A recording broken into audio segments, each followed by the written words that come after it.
So people, we have crested that fallen bamboo, found a really nice path.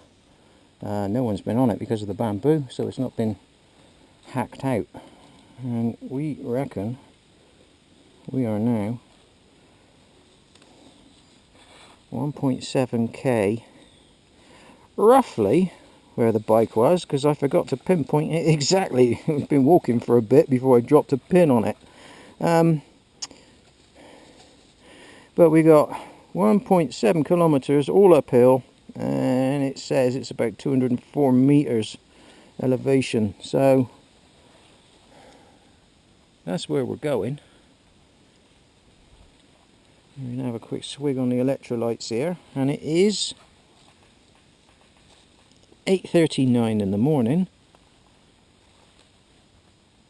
I thought I could hear another woodpeckery bird over there then.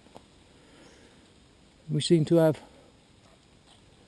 light drizzle, but everything's really soft and soggy here, so soft and soggy it is.